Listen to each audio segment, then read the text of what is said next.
আজকে বাংলাদেশের মানুষ আমির হামজার নাম শুনলে, আমির হামজার কণ্ঠে তাফসীর শোনার জন্য পাগল পারা হয়ে যায়। কেন? কেন? উনি যেই ভাষায় কথা বলেন, উনি যেই ভাষায় তাফসীর করেন, নিখুঁত তথ্য একদম পরিষ্কার ভাবে জাতির মানুষের কাছে উনি তুলে ধরতে পারেন। এই জন্যই মুফতি আমির হামজাকে বাংলাদেশের মুসলমানেরা প্রাণ দিয়ে ভালোবাসা শুরু করেছে। আওয়াজ দিয়ে বলেন ঠিক না ঠিক? তবে উনি নিখুঁত তথ্য দিতে গিয়ে একদল মানুষের গায়ে অ্যালার্জি শুরু হয়েছে। কথা বলেন না কেন? ওনার তথ্য দিবার পরে ওনার সকল তথ্য ইউটিউব ফেসবুকে প্রকাশ পাবার পরে একদল মানুষের অ্যালার্জি বেশি হয়েছে, চর্মরোগে রূপান্তরিত হয়েছে। তারা বিভিন্ন মানুষকে ভাড়া করে, বিভিন্ন মানুষকে তারা ভাড়া করে নিয়ে আসে, তার বিরুদ্ধে স্লোগান দেওয়ার চেষ্টা করতেছে। কথা বলেন, কথা বলেন। ইউটিউবে সার্চ দিবেন আমির হামজা নামে, আমির হামজার কণ্ঠ এক, আমির হামজা সত্য, বাকি যত আমির হামজার নকল, কণ্ঠ নকল করে বক্তব্য দিয়ে দিয়ে মুফতি আমির হামজাকে বিভ্রান্তের মধ্যে সৃষ্টি করেছে, বিভ্রান্তের মধ্যে ফেলে দিয়েছে। আজ নয় কাল, আজকে তুমি আলেম নামে চালেন একদল মানুষের দালালি করতে গিয়ে বাংলার জমিনে সিংহ পুরুষ মুফতি আমির হামজার নামে বদনাম করছো।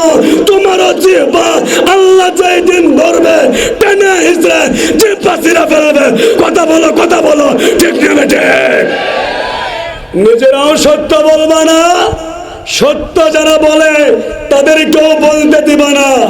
তা হতে পারে না, তা হতে পারে না।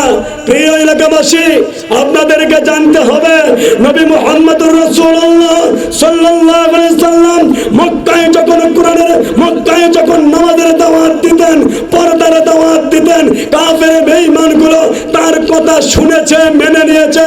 নবী মুহাম্মদকে কাফের বেঈমানগুলো আল আমিন নাম উপাধি দিয়েছিল।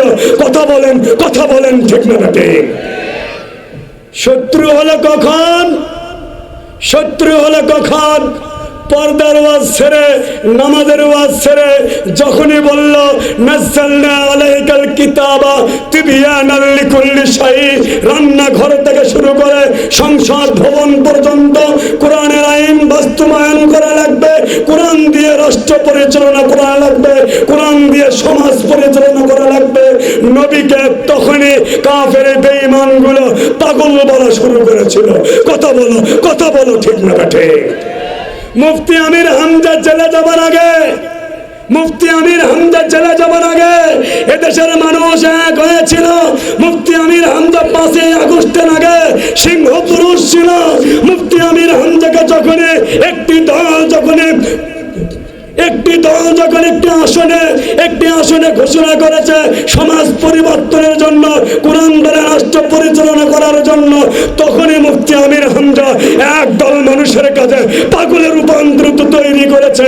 এইটা আর এইটা, আগেরটা এখনকারটা সমানে সমান, সমানে সমান। কথা বলেন, কথা বলেন, ঠিক না ঠিক?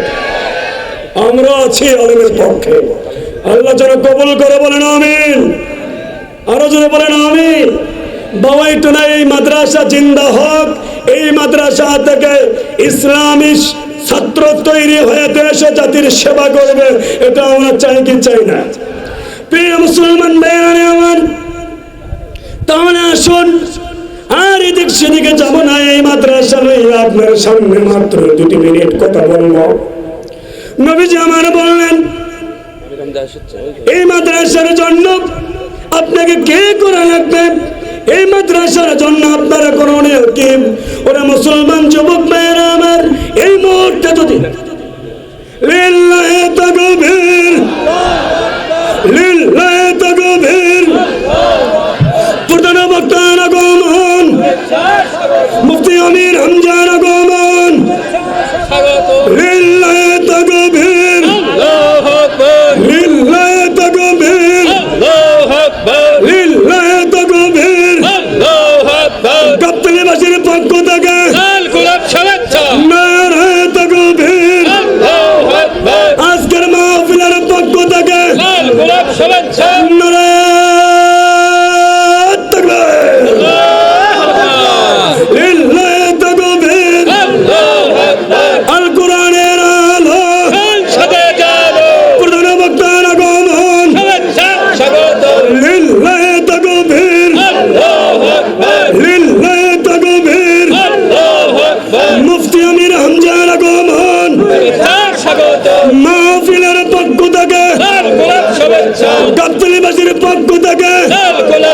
শুভেচ্ছা, বগুড়া জেলার পক্ষ থেকে লাল গোলাপ শুভেচ্ছা। নারায়ণ তাকবীর।